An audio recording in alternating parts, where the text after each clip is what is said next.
Welcome back to Studio 701. Your dog may know how to sit or stay, but does it have the right temperament to help arrest someone? We're about to meet somebody that actually doesn't. And to help us understand what makes a good police dog, we welcome the police dog whisperer, the commander of the Bismarck Canine Unit, Sergeant Lyle Sinclair. Thanks for being here. Thank you for having me. So who did you bring with you today? This is my pet Nixon. His grandpa was my police dog, and when he was born I had intentions of trying to train him up to be a patrol trained or detection dog. He just didn't have it. Wasn't mean enough, wasn't hyper enough, and looking back I'm kind of glad because now he's a great pet. Those police dogs, as you can remember from in the studio, they're a lot of work, and he's a great pet. He may not have the temperament to be a police dog, but he's still my pet, my buddy, listens very well, gets a little bored like the rest of the dogs, very athletic, very strong. There's times he'll jump up and put his whole head and chest above the 6-foot cedar fence to see what's out there, and it's pretty intimidating. So, but wow. Yeah, he's still very friendly with the other dogs in our house and my family. So, all in all, I'm very happy with what turned out. Right, and you mentioned previous dogs we've had on the show. We see a lot of German Shepherds on the Canine Unit. But as you mentioned, it takes much more than just the breed. So how do you know, and how early are they when you can tell whether this is the right dog or not to go on the police force? Well, most of them, it's about 12 to 15 months you can kind of tell.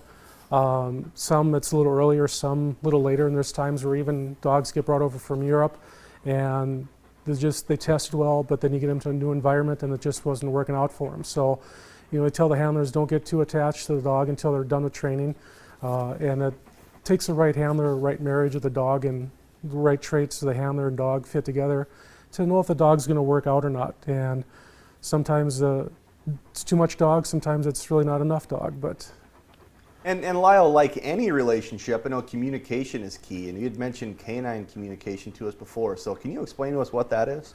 It's being consistent and letting the dog. Dogs love consistency. Sit means sit. You don't let them get away with it. One thing I see with a lot of young handlers is they don't do obedience till about 2 weeks for certification, and then the dog's all confused. Why now do I have to do it when I didn't for the last 11 and a half months? That's why in Bismarck we're so keen on consistency and doing obedience all the time.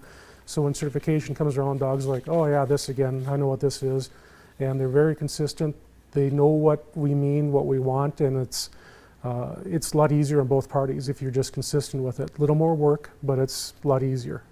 And looking at Nixon now, he's just so sweet, so lovable. Were you surprised Nixon's temperament was so different from his grandpup? That's what I'm saying. His grandpop. See what she did there?